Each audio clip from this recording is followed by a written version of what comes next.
Hello future AMU scholars, this is your Shivani ma'am, your physics faculty from Kalam Learning Center, your favorite channel. तो बच्चों, आज हम class 9th में आए हुए PYQs डिस्कस करेंगे यहाँ पर, जो कि फोर्स और प्रेशर टॉपिक पर बेस्ड होंगे. सो स्टार्ट करते हैं अपने इन PYQs को डिस्कस करने का हमारा ये प्यारा सा सेशन. तो ये पहला PYQ है जो आपके सामने है, जो कि 2022 में आया हुआ है. First we will read questions. Which of the following forces is a contact force?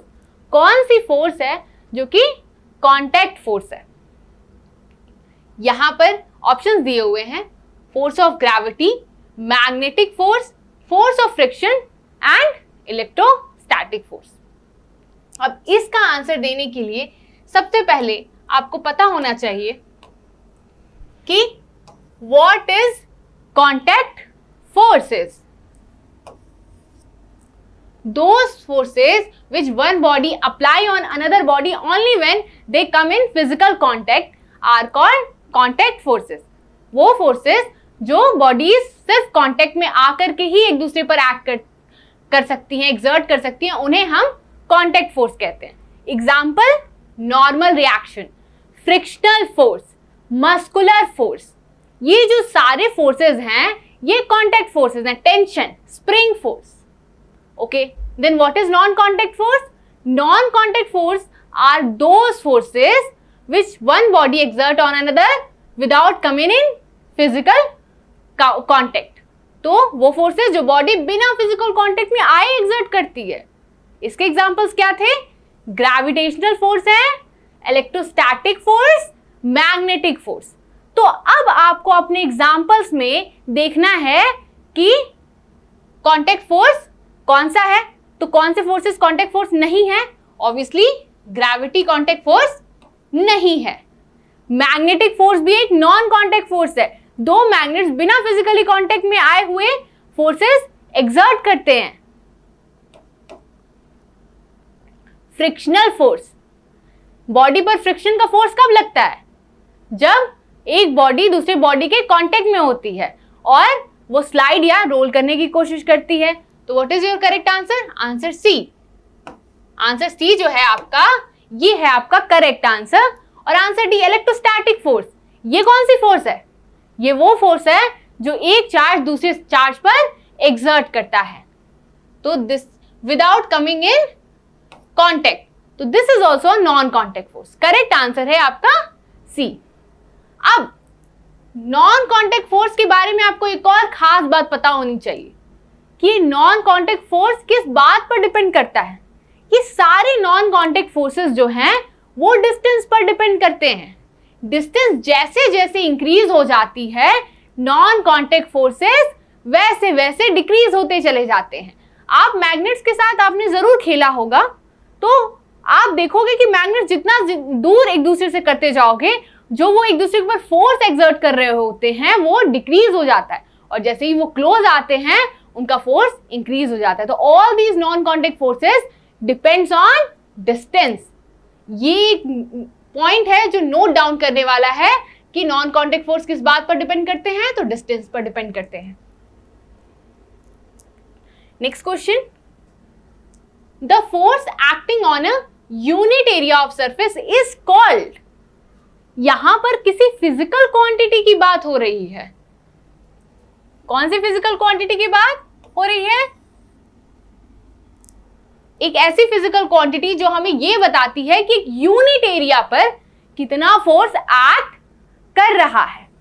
और यही फिजिकल क्वांटिटी डिसाइड करती है कि चीजों में जो डिप्रेशन क्रिएट होता है या जो चीजों को कट करते हैं हम, तो वो चीजें आसानी से कट होंगी या उन्हें कट करने में डिफिकल्टी आएगी. डिप्रेशन ज्यादा क्रिएट होगा या कम क्रिएट होगा, क्योंकि एक यूनिट एरिया पे अगर ज्यादा फोर्स लगेगा तो चीजें आसानी से कट हो जाएंगी. जैसे आपकी नाइफ जो है वो जब शार्प रहती है तो यूनिट एरिया पर ज्यादा फोर्स एक्ट होता है और चीजें आसानी से, सब्जी आसानी से कट हो जाती है. लेकिन वहीं जब नाइफ शार्प नहीं रहती है तो ब्लंट नाइफ से चीजों को कट करने में डिफिकल्टी आती है, क्योंकि उस केस में यूनिट एरिया पर जो फोर्स लग रहा होता है वो ऑटोमेटिकली डिक्रीज हो जाता है, क्योंकि वहां पर एरिया लार्ज होता है और आपका फोर्स बहुत ज्यादा डिवाइड हो जाता है। सब देखते हैं यहाँ कौन कौन सी क्वांटिटीज दी हुई हैं। Pressure, energy, power and inertia. तो करेक्ट आंसर, अगर आपने प्रेशर स्टडी किया हुआ है तो यू विल नो कि प्रेशर ही हमारा करेक्ट आंसर है। प्रेशर ही हमारा करेक्ट आंसर है। What is pressure? Pressure is the force acting on a unit area. Power, what is power? Energy per unit time. Inertia क्या है? Inertia is that property of body due to which it resists its change of state of rest or of uniform motion. तो ये सब wrong answer है। Energy, what is energy? Energy will decide the amount of work a body will done. तो ये तीनों physical quantity जो हैं वो हमारे wrong answers हैं और हमारा correct answer कौन सा है? Pressure. Pressure हमारा correct answer हो गया। Another question, 1 kilogram weight is equal to, okay, तो यहां पर हमारा क्या क्वेश्चन है कि 1 किलोग्राम का वेट इसमें से किस ऑप्शन के इक्वल है। इसके लिए आपको पता होना चाहिए कि व्हाट इज वेट और वेट को कैलकुलेट कैसे करते हैं। So weight is the force exerted by earth on and body।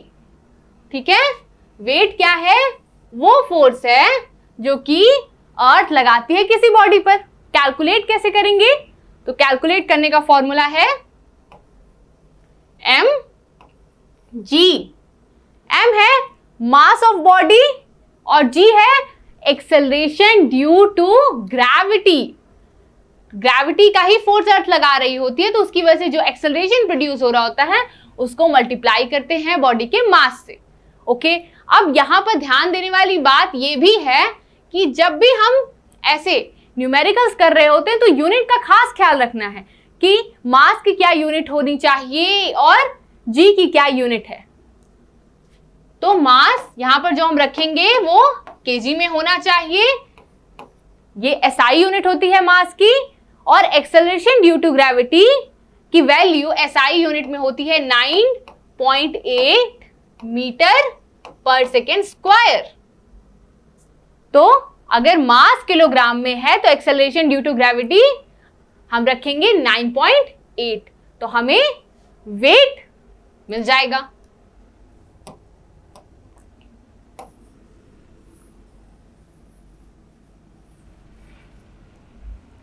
Okay, तो सी 1 किलोग्राम है तो 1 इंटू 9.8, तो यहां हमें वेट मिलेगा 9.8। क्या आप जानते हैं इस वेट की यूनिट क्या होगी? यहां हमने सारी फिजिकल क्वांटिटीज को किस में रखा है? एसआई यूनिट में रखा है। वेट एक फोर्स ही है और फोर्स की एसआई यूनिट क्या होती है? कमेंट सेक्शन में आप लोग जरूर बताइए कि फोर्स की एसआई यूनिट क्या होती है, वीडियो को पॉज करके।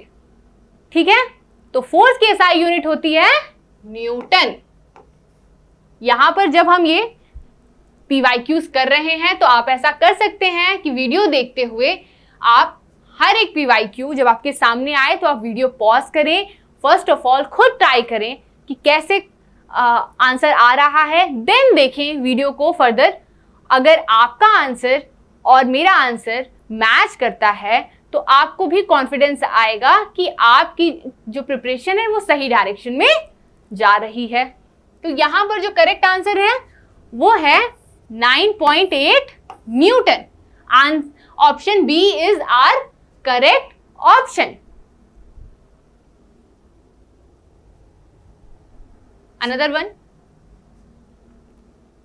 if the force on the surface is doubled and the area is reduced to half, pressure will be। Pressure के साथ क्या होगा अगर फोर्स डबल हो जाए और एरिया हाफ हो जाए? पहले हम थोड़ा सा फॉर्मूला देखेंगे, थोड़ा सा रिलेशन समझेंगे। प्रेशर का फॉर्मूला होता है force upon area. Suppose that initial pressure है हमारा P, ठीक है। तो अब हम न्यू प्रेशर निकालने की कोशिश कर रहे हैं। न्यू प्रेशर जब फोर्स डबल हो जा रहा है और एरिया हाफ हो जा रही है, इसको हम P डैश लिख लेते हैं। फोर्स डबल हो गया तो अगर पहले हम F फोर्स था तो बाद में हो गया 2F, और एरिया पहले A थी तो अब हो जाएगी A/2। तो A/2, ये जो 2 यहां डिवाइड में है, डिनोमिनेटर में अगर कोई चीज डिवाइड में होगी तो वो चली जाएगी न्यूमरेटर में और मल्टीप्लाई हो जाएगी।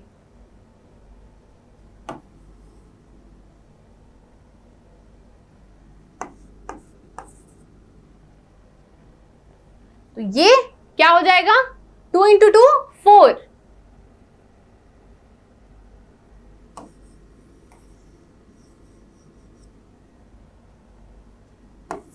4F/A। बस थोड़ा सा रीअरेंज करेंगे और हमें मिल जाएगा 4F/A। What is F/A? ये था हमारा इनिशियल प्रेशर, तो हम इसे लिख सकते हैं initial pressure.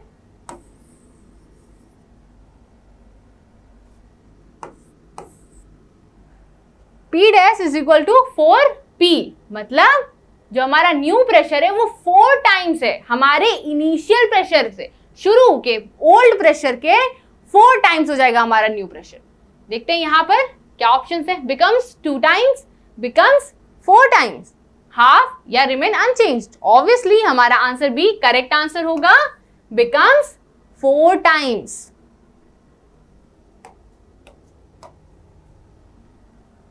Next, a force has magnitude only, direction only, both magnitude and direction, none of these.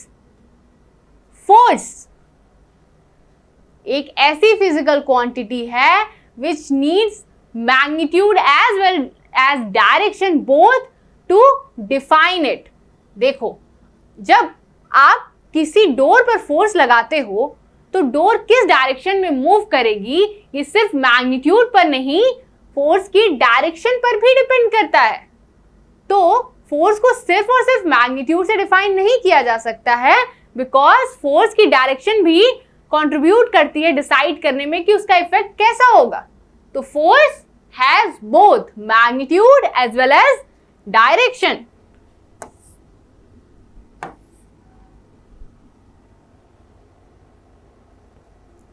Another question. When we press the bulb of a dropper with its nozzle kept in a distilled water. जब एक dropper है उसको distilled water में immerse कर दिया जा रहा है, डिप कर दिया जा रहा है। Air in the dropper is seen to escape in the form of bubbles. ठीक है, नोजल को प्रेस करने पर उसके अंदर की जो एयर है वो बाहर निकल रही है और जो आपका वाटर है उसमें बबल क्रिएट हो रहा है। Once we release the pressure on the bulb, जो ड्रॉपर का बल्ब है उस पे से जब हम प्रेशर को रिलीज कर दे रहे हैं, distilled water gets filled in the dropper. Distilled water dropper में फिल्ड हो जाता है। The rise in dropper is due to, तो ड्रॉपर के अंदर जो ये वाटर का राइज हो रहा है उसके पीछे कौन सा कॉन्सेप्ट है। तो इससे पहले कि मैं सॉल्यूशन बताऊं, मैं आपको एक छोटी सी टिप देना चाहती हूं। वो टिप ये है बच्चों कि देखो, इतना जब लेंथी क्वेश्चन आता है ना, तो बच्चे जो होते हैं वो क्वेश्चन का लेंथ देख करके ही डर जाते हैं कि ये पक्का कोई डिफिकल्ट क्वेश्चन होगा और वो क्वेश्चन से भागने लगते हैं। उस टाइम पर हमें ऐसा नहीं करना है। हमें क्वेश्चन को प्रॉपरली रीड करना है, देन उसके ऑप्शंस को रीड करना है, उसके बाद वापस क्वेश्चन को रीड करना है। ये जब हम करेंगे तो कई बार ऐसा होता है कि क्वेश्चन लेंथी जरूर है बट टफ नहीं है। तो कभी भी लेंथी क्वेश्चन देख करके हम भागने की कोशिश नहीं करेंगे, स्किप करने की कोशिश नहीं करेंगे, और ड्यूरिंग आवर प्रिपरेशन टाइम तो बिल्कुल भी नहीं। लेंथी क्वेश्चंस को अटेम्प्ट करने की प्रैक्टिस हम बार बार करेंगे, क्योंकि एंट्रेंस एग्जाम्स में जानबूझ करके लेंथी क्वेश्चंस दिए जाते हैं कि बच्चों को टेस्ट किया जा सके कि क्या वो अपने फियर से फाइट करके वो क्वेश्चंस कंप्लीटली रीड कर पाते हैं या नहीं करते हैं। चलो अभी हम आगे बढ़ते हैं कि यहाँ पर एग्जैक्टली हो क्या रहा है आखिर। पहले तो ऑप्शन देख लेते हैं। तो ऑप्शन है ग्रेविटी ऑफ द अर्थ की ग्रेविटी की वजह से ड्रॉपर में के अंदर जो वाटर है उसका राइज हो जा रहा है। Special property of the rubber of the bulb and distilled water, ये कुछ बल्ब और वाटर की कोई स्पेशल प्रॉपर्टी है। एटमॉस्फेरिक प्रेशर की वजह से हो रहा है। And last, none of these, या इसमें से कोई भी ऑप्शन करेक्ट नहीं है। तो यहां पर जब हमारे ड्रॉपर जो है उसके नोजल से जब प्रेस करने पर उससे आपका जो उसके अंदर की गैसेस होती हैं जो उससे बाहर निकलती हैं, जब हम उस पे प्रेशर एक्सर्ट करते हैं तो उससे क्या होता है कि अब नोजल के अंदर जो प्रेशर है वो डिक्रीज हो गया। जब तक उसके अंदर गैसेस थी, एयर थी, तब तक नोजल के अंदर उन्होंने प्रेशर क्रिएट किया हुआ था। अब जैसे ही वो बाहर निकल गई और बबल क्रिएट हुआ वाटर के अंदर, उसके अंदर जो प्रेशर है नोजल के अंदर वो डिक्रीज हो गया। लेकिन वाटर पर एटमॉस्फेरिक प्रेशर एक्ट कर रहा है, इसकी वजह से यहां पर प्रेशर डिफरेंस क्रिएट होता है between water and nozzle. Nozzle में लो प्रेशर रीजन क्रिएट हो जाता है और वाटर पर हाई प्रेशर लग रहा होता है। आप ये बात बहुत अच्छी तरीके से जानते हो कि एक मूवमेंट होगा from high pressure to low pressure to balance the pressure. ठीक है, यहां पर मूवमेंट होना स्टार्ट हो जाएगा। कहां से कहां? हाई प्रेशर से लो प्रेशर। अब क्यों यहां पर दिया गया है कि जैसे ही बल्ब पे से हम प्रेशर को रिलीज करते हैं, नोजल फिल हो जाता है। जब तक हम बल्ब को प्रेस कर रहे होते हैं तब तक हम बल्ब पर प्रेशर लगा रहे होते हैं और नोजल के अंदर प्रेशर रहता है। पहले तो उसकी एयर बाहर निकलती है, लेकिन हमारा प्रेशर जब तक लग रहा होता है तब तक नोजल के अंदर प्रेशर रहता है। जैसे ही हम अपना प्रेशर हटाते हैं, उसके अंदर वाटर एंटर करता है। बिकॉज हमारा प्रेशर हटाते ही ड्रॉपर के अंदर जो प्रेशर है वो डिक्रीज हो जाता है और वाटर पर प्रेशर लग रहा होता है, तो वाटर मूव करता है from high pressure to low pressure region तब तक जब तक प्रेशर बैलेंस ना हो जाए। तो ये क्यों हो रहा होता है? क्योंकि वाटर पर एटमॉस्फेरिक प्रेशर लग रहा होता है। तो करेक्ट आंसर हुआ हमारा answer C.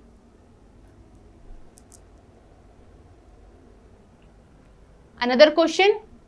The pressure produced when a force of 50 Newton is applied over an area of 10 meters square is.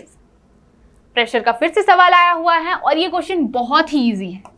Pressure का फॉर्मूला हम जानते हैं, pressure is equal to force upon area. तो यहां पर एक 10 मीटर स्क्वायर एरिया पर कितना फोर्स एक्ट कर रहा है? 50 न्यूटन का फोर्स एक्ट कर रहा है। हम बस इन वैल्यूज को फॉर्मूला में पुट कर देंगे। 50 अपॉन 10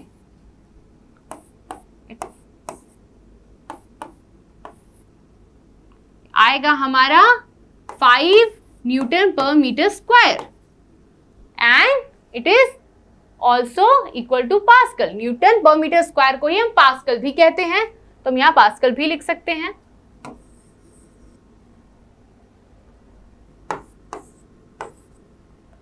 तो यहां पर क्या ऑप्शन है? 21/5, 31/5 एंड 5, और यहां पर 51/5। तो करेक्ट आंसर है हमारा option C, 5 newton per metre square. Another question. The pressure exerted by a fluid. एक फ्लूइड जो प्रेशर लगाता है वो क्यों लगाता है, क्यों एक्सर्ट करता है फ्लूइड प्रेशर, इसके बारे में हम डिस्कस करेंगे। फ्लूइड का प्रेशर आपने फील किया है? बहुत इजी है। बहुत सारे तरीके हैं फ्लूइड प्रेशर को फील करने के। उसमें से एक बहुत ही सिंपल सा तरीका क्या है कि कोई भी वेसल जो कि एम्प्टी हो, पहले उसको होल्ड करो, देन उसमें फ्लूइड, उसमें वाटर फिल कर लो, देन होल्ड करो, you will feel a force, a pressure, जो कि शो करता है कि फ्लूइड प्रेशर एक्सर्ट करता है। आखिर क्यों एक्सर्ट करता है फ्लूइड प्रेशर? पहले हम ऑप्शन रीड करेंगे, देन वी विल डिस्कस कि व्हाई फ्लूइड एक्सर्ट प्रेशर। तो सी डिक्री, यहां पर क्या है कि यहां पर ऑप्शन दिया हुआ है कि जो प्रेशर फ्लूइड एक्सर्ट करता है वो डेप्थ के साथ डिक्रीज होता है, डेप्थ के साथ इंक्रीज होता है, डेप्थ के साथ चेंज नहीं होता है, और ये फ्लूइड पर डिपेंड करता है कि उसके प्रेशर के साथ क्या होगा। तो इसका आंसर देने के लिए हमें सबसे पहले पता होना चाहिए कि फ्लूइड प्रेशर एक्सर्ट ही क्यों करता है। तो बच्चों, फ्लूइड प्रेशर एक्सर्ट करता है बिकॉज फ्लूइड के पार्टिकल्स के पास मासेस हैं, जैसे कि किसी बॉडी के पास मास होता है, तो मासेस की वजह से ऑब्वियसली फ्लूइड का एक वेट है। तो जब भी वो किसी सरफेस पर प्लेस्ड होता है तो उसका वेट ही डाउनवर्ड डायरेक्शन में एक्ट कर रहा होता है।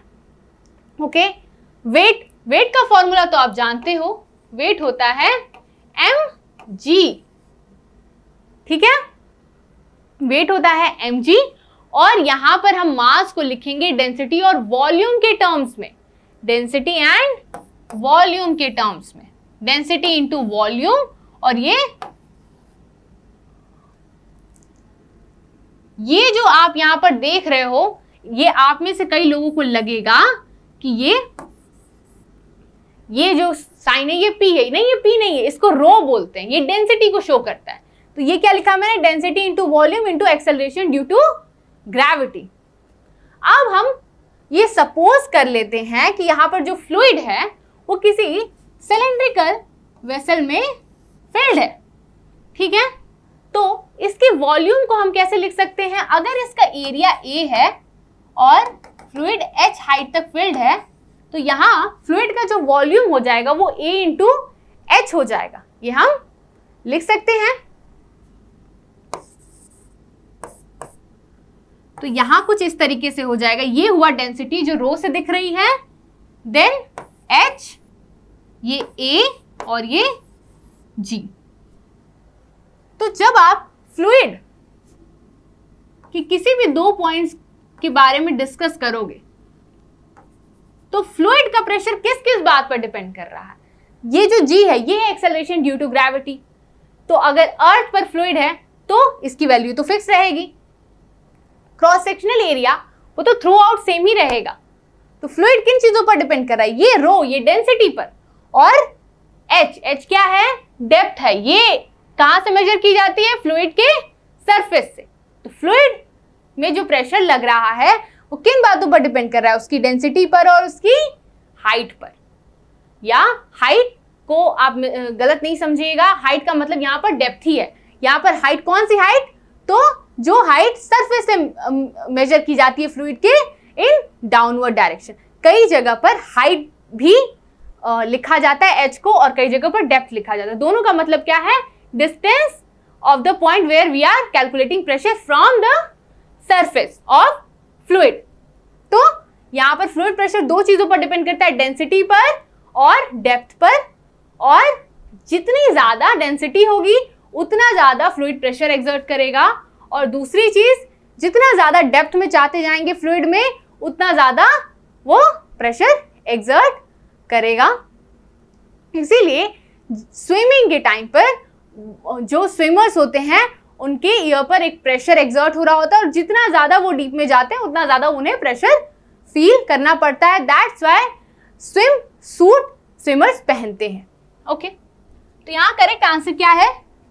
Decrease with depth, increase with depth. Depth के साथ इंक्रीज होता है ये fluid pressure. Okay, now let's move forward. Action reaction forces act. Action reaction forces act. Action reaction forces के बारे में बात हो रही है, तो कैसे एक्ट करती है? In the same direction, along different lines, on different bodies, on the same body। तो सबसे पहले समझते हैं हम एक्शन रिएक्शन फोर्सेस होती क्या है। सो AMU future AMU scholars, action reaction forces जो हैं आपकी, वो फोर्सेस होती हैं जो कि पेयर में एग्जिस्ट करती हैं। फोर्सेस का नेचर है कि वो कभी इंडिपेंडेंटली अलोन एग्जिस्ट नहीं करती हैं, वो हमेशा पेयर में एग्जिस्ट करती हैं, और इसी को हम एक्शन रिएक्शन फोर्सेस बुलाते हैं।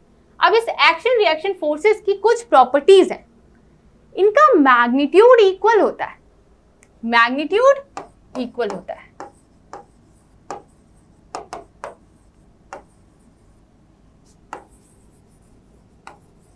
डायरेक्शन अपोजिट होती है।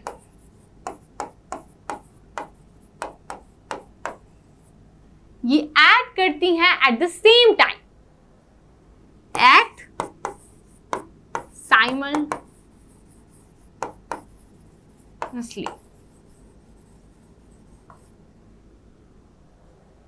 इसको आपका फील कर सकते हैं whenever you hit anything. For example, आपने एक वॉल पर एक मुक्का दे मारा, तो आपको भी एक चोट का एहसास होता है, एक दर्द फील होता है, एक पेन फील होता है। व्हाई? बिकॉज जब आप वॉल पर फोर्स एक्सर्ट कर रहे होते हो तो at the same time wall भी आपके ऊपर एक फोर्स एक्सर्ट कर रही होती है। तो वो जो फोर्स होती है जो आप वॉल पर लगा रहे होते हो, उतना ही फोर्स वॉल भी लगा रही होती है, तो मैग्नीट्यूड इक्वल है।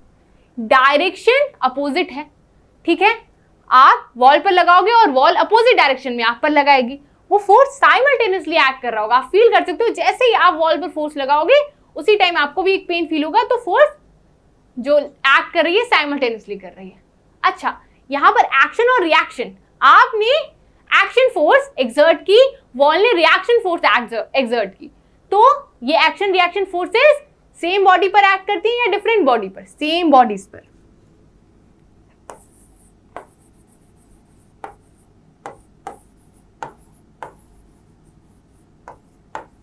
ये सेम बॉडीज पर एक्ट करती हैं, ठीक है।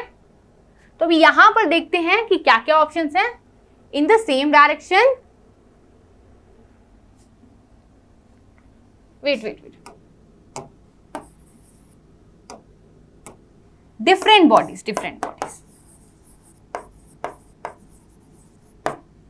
यहां जो आप फोर्स लगाते हो वॉल के ऊपर, तो वॉल आप पर फोर्स लगाती है, तो यहां पर बॉडीज डिफरेंट हुई ना, वॉल एंड योर हैंड, तो डिफरेंट बॉडीज। तो ऑप्शन क्या क्या है?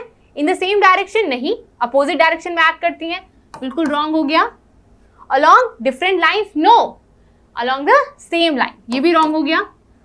Another on different bodies, yes, ये जो एक्शन रिएक्शन फोर्सेस हैं वो डिफरेंट बॉडीज पर एक्ट करती हैं, सेम बॉडी पर नहीं एक्ट करती हैं, ठीक है। ये है एक्शन रिएक्शन की प्रॉपर्टी। जब भी आप कोई PYQ देखो तो उससे रिलेटेड सारे कॉन्सेप्ट्स को स्टडी कर लो, क्योंकि हमारे जो टॉपिक्स हैं वो तो वही हैं, क्वेश्चंस हर ईयर डिफरेंट आते हैं, तो इन्हीं कॉन्सेप्ट से क्वेश्चन आते हैं। जैसे एक्शन रिएक्शन फोर्सेस से ही क्वेश्चन आ सकते हैं, ऑप्शंस चेंज हो सकते हैं, क्वेश्चन पूछने का तरीका चेंज हो सकता है, लेकिन अगर आपको एक्शन रिएक्शन फोर्स पता है तो आप उस क्वेश्चन को भी सॉल्व कर लोगे। तो ये है एक्शन रिएक्शन फोर्स की प्रॉपर्टीज कि वो डिफरेंट बॉडीज पर एक्ट करती है, साइमल्टेनियसली एक्ट करती है, डायरेक्शन अपोजिट होता है, मैग्नीट्यूड इक्वल होता है। Another question, Newton is the unit of, आसान क्वेश्चन है, इस क्वेश्चन को हम कहते हैं हलवा क्वेश्चन। तो न्यूटन किसकी यूनिट है? Newton is the unit of force, force की यूनिट है।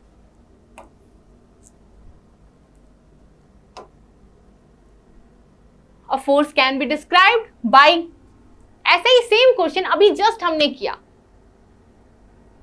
तो देखो ये 2015-16 में आया। तो फोर्स कैसे डिस्क्राइब होता है? उसके मैग्नीट्यूड और उसकी डायरेक्शन से।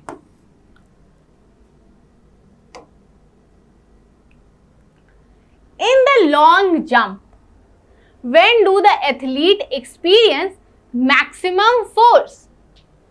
जब एथलीट लॉन्ग जंप करता है तो वो कब मैक्सिमम फोर्स एक्सर्ट करता है? फोर्स के बारे में जब आप स्टडी करोगे तो वहां आप समझोगे कि force changes the speed and bodies direction. Force क्या चेंज करता है? स्पीड और बॉडी की डायरेक्शन।